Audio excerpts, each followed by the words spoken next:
कौन पवित्र है और कौन अपवित्र, ये हम भगवान पर छोड़ दें तो ज्यादा अच्छा होगा।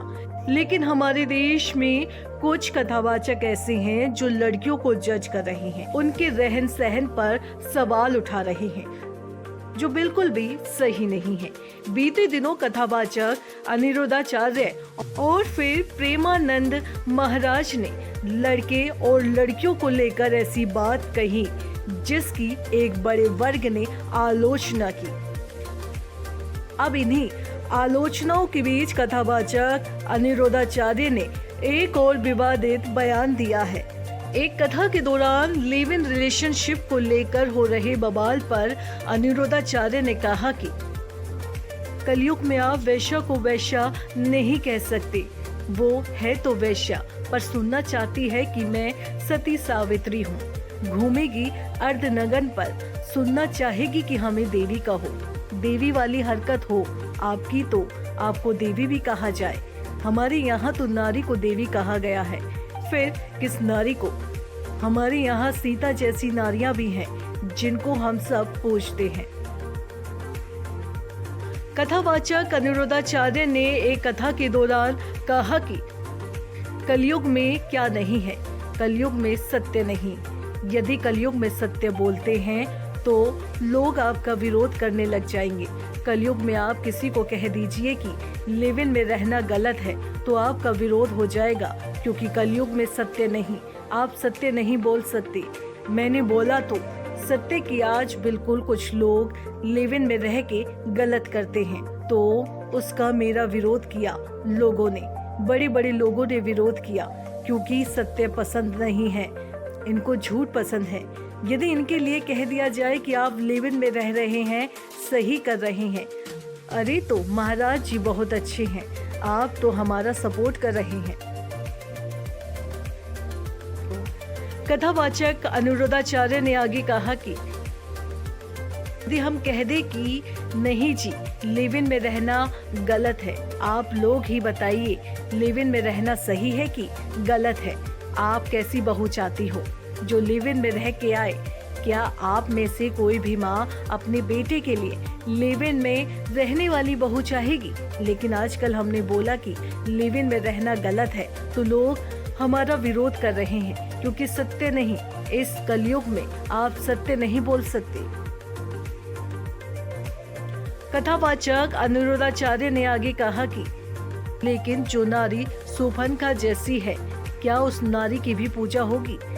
क्या एक तराजू में आप पतिव्रता नारियों को रखो और दूसरी तराजू में आप लिव इन में रहने वाली महिलाओं को रखो, तो क्या दोनों का पलड़ा भारी होगा? समाज तो यही कहता है कि भाई ये भी नारी है, ये भी नारी है। आज तो समानता का भाव है, ना कि सब बराबर है। सब बराबर है तो सती, पतिव्रता और वेश्या एक कैसे हो सकती हैं? आज आप सत्य नहीं बोल सकते। यदि आप सत्य बोलेंगे तो लोग आपका क्या करेंगे? क्यों करेंगे? क्योंकि सत्य सुनना अच्छा नहीं है, लोग झूठ सुनना चाहते हैं।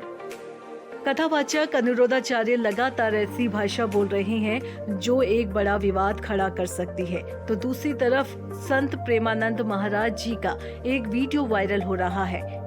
कथावाचकों के इस तरह के बयानों पर भोजपुरी लोक गायिका नेहा सिंह राठौड़ ने तंज कसा है। नेहा सिंह राठौड़ ने सोशल मीडिया एक्स पर एक पोस्ट किया। एक न्यूज़पेपर में प्रेमानंद महाराज पर छपे आर्टिकल की फोटो है जिसमें वो लड़कियों के बारे में बात कर रहे हैं। नेहा सिंह राठौड़ ने इस पर कमेंट करते हुए कहा, महिलाओं के बारे में अशोभनीय टिप्पणियां करने वाले कथावाचक पवित्र माने जाएंगे या नहीं? 100 में से कितने कथावाचक पवित्र हैं बाबा जी? प्रेमानंद महाराज ने क्या कहा था? प्रेमानंद महाराज ने अपने एक प्रवचन के दौरान कहा था, एक लड़की से ब्रेकअप, दूसरे से व्यवहार, फिर दूसरे से ब्रेकअप, फिर तीसरे से व्यवहार, और व्यवहार व्यभिचार में प्रवृत्त हो रहा है। कैसे शुद्ध होगा? जब 4 होटल का भोजन खाने की जुबान को आदत पड़ गई है, तब घर की रसोई का खाना अच्छा नहीं लगेगा। जब 4 पुरुषों से मिलने की आदत पड़ गई है, तो एक पति को स्वीकार करने की हिम्मत उसमें नहीं रहेगी।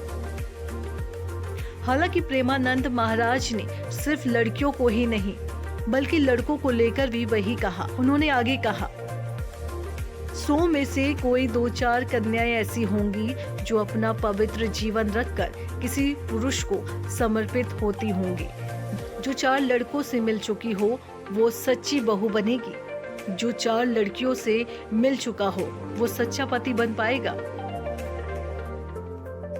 कथावाचक अनिरुद्धाचार्य का विवादित बयान। पिछले दिनों कथावाचक अनिरुद्धाचार्य की काफी आलोचना हुई थी। उन्होंने टिप्पणी की थी कि आजकल लोग शादी के लिए 25 साल की लड़कियां लाते हैं और वो 25 साल की लड़की 4 जगह मुंह मार चुकी होती है। 25 साल की लड़की जवान होकर आती है तो उसकी जवानी कहीं न कहीं फिसल जाएगी। हालांकि कथावाचक अनिरुद्धाचार्य के इस बयान की काफी आलोचना हुई थी, जिसके बाद संत प्रेमानंद महाराज का एक प्रवचन भी वायरल हुआ था। नेहा सिंह राठौर से पहले अभिनेत्री दिशा पाटनी की बहन खुशबू पाटनी ने भी गुस्सा जाहिर किया था और अब फिर अनिरुद्धाचार्य का एक और बयान जो लगातार इस मामले को बढ़ा रहा है। ऐसे में सवाल उठता है, नारी की पवित्रता पर सवाल उठाने वाले बाबा और संत कितने पवित्र हैं? दोस्तों, इस विषय पर आपकी क्या राय है? कमेंट करके जरूर बताएं। साथ ही डुगू की डिग्गी को जल्दी से सब्सक्राइब करें ताकि आपको आगे भी ऐसी जानकारी मिलती रहे।